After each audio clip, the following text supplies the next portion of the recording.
Hi, I'm Dani Gasparini, and welcome to this segment of Penn Voice. I am joined today by Sims Duncan, who is chairman of the board for CityTrees. Sims, welcome. Thank you. I'm happy to be here. So, CityTrees, it's a all-volunteer organization. That's correct. Nonprofit. So tell us a little bit about what you do with CityTrees. We are a Redwood City-based volunteer organization. We were founded in the year 2000, and we plant trees around the city of Redwood City, primarily street trees in between the sidewalk and the curb. We've been doing it for about 17 years. We've planted about 3,000 trees. So how do you find where your projects will be? We are very fortunate to have a very close relationship, and have had for our entire existence, with the Redwood City Public Works Department. And so we bring the volunteer laborers and the enthusiasm, and the city identifies planting locations, and they also bring, to the extent that we need trucks or infrastructure, they supply that. It's a terrific partnership, and it's worked great for 17 years. So you must have to raise a little bit of money, because obviously, unless people are donating the trees for free, sometimes trees can be very expensive, and certainly by species. And planting 3,000 trees is not like you've just planted 10. So how do you raise the money, and then what are some of those other partnerships that you have with people in the organization? So we do have to raise money, but we operate on a pretty tight budget. Being all volunteer, that's great. Being all volunteer, we have one staff member who works about 15 hours per month, so a very limited overhead, and all of our board members are hands-on volunteers out planting and pruning trees. We have a core group of volunteers and supporters that give us donations each year. And the city, of course, the city's infrastructure, the city provides free of charge to us. Sometimes the city is able to purchase the trees for us, which obviously helps out a lot. Depending on the exact location, we may purchase the trees. So we operate on a $15,000 a year budget, more or less, and we have a core group of supporters, but we always need more. Have you ever done the equation where if you said, if this was privatized and we had to plant the 3,000 trees and somebody had to pay for all of the plantings, have you ever tried to do the math as to what that all might? We have done, we have a little bit of practical experience with that on the pruning side of our organization. So in addition to planting the trees, we will return after 3 to 5 years, and we will shape the trees, we'll prune the trees for aesthetic reasons, as well as structural integrity and clearance for cars on the street and pedestrians on the sidewalk. And we did do an experiment a few years ago, and we hired a professional crew to go out and spend, I think, 2 people for 2 days pruning, and it was $2,500 or so. This evening, we're going to have a pruning event with about 13 volunteers on the street. We'll do more work tonight with our volunteers than those 2 paid professional staff did. They cost $2,500, and tonight we'll buy a few sandwiches and a few beers. Yeah, we can all do the math. So that's a kind of a fun thing that I love about CityTrees, is you really utilize volunteers, and sort of who wouldn't love to go out and prune some trees, or plant. It sounds a little bit like hard work. So you mentioned something a little bit in the beginning, that the city may go there and sort of dig the big hole. So that part's over. Now you get to have the fun of actually getting the tree in the hole and then getting to prune it at some point in time. We don't try to pretend that any volunteer is going to come out and not sweat a little bit, but we do try to make it as easy as possible. Certainly we provide all the tools, and the trees are pre-positioned, and we auger the holes. So we have, if we're going to do a Saturday morning planting event, Friday afternoon, an auger will come by and auger the holes, so it's a little bit easier getting that dirt out of the hole. So we make it as easy as possible, but it's real work. So give us some locations of some of the places where you've done some of the street planting. A couple of my favorite locations, and that's one of the great things about what we do, is that year after year you can drive by and you can see the fruits of your labor, and it's extremely gratifying.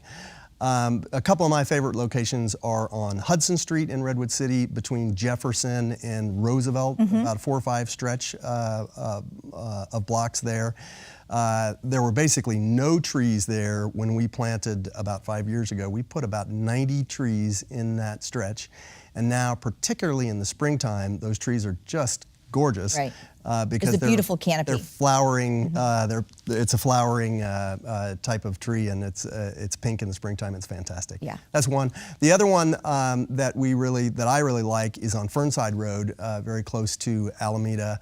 There's a long skinny strip of land, and the Hetch Hetchy right-of-way goes through, so there's kind of an unused parcel, and we planted a long line of Tristania trees, about 20 in a row there, that are sort of mature now and are really coming in. So you do obviously work with the City of Redwood City. Do you do plantings in unincorporated areas of Redwood City as well as outside the city borders? We are very excited, and actually just yesterday we met with San Mateo County, and we were very enthusiastic and excited to start working with San Mateo County on some of the unincorporated pockets in the general Redwood City area. There's still work to do. We don't have any events planned with them yet, but we do plant outside the city.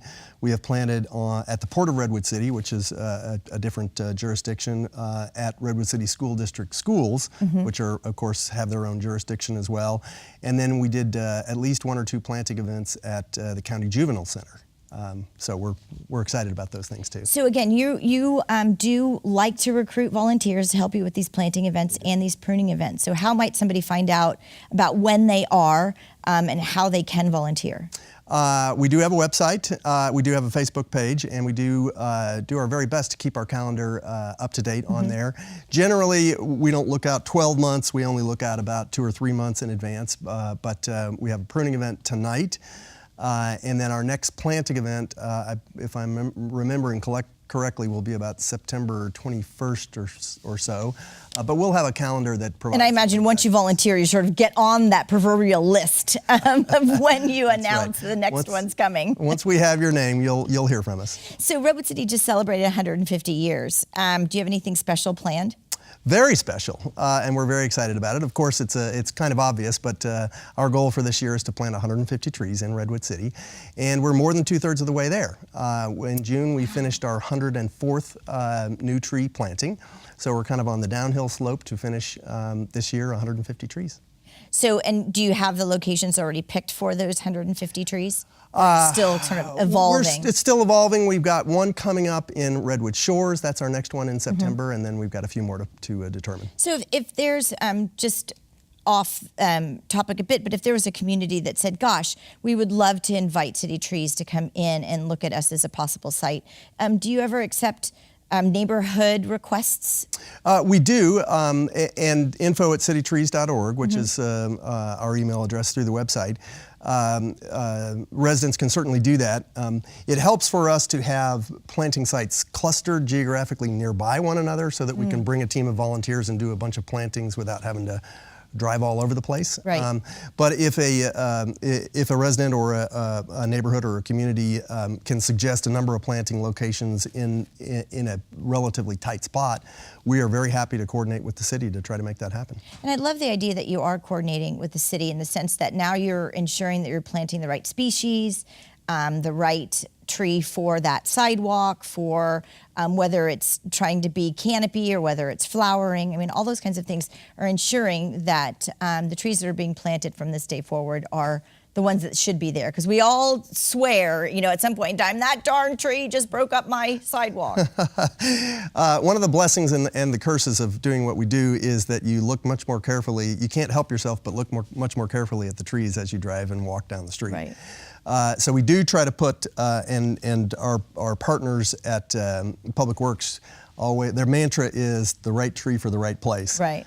So we're always looking for if there are overhead electrical lines, staying underneath them, how wide is the planting spot, how far are you away from a corner or from a water meter, whatever it may be. And the city has a palette, essentially an urban palette of small trees, medium-sized trees, and big trees with specific varieties in each one, so we work from that palette. Well, Sims, thank you so much for coming and sharing with us about CityTrees. I'm excited for your prune and pub, your pruning and beer pub experience tonight. You always make your volunteers have some fun at the end of all of the digging and pruning. And so I hope you'll come back and tell us all about the 150 trees once you hit that mark. We absolutely will.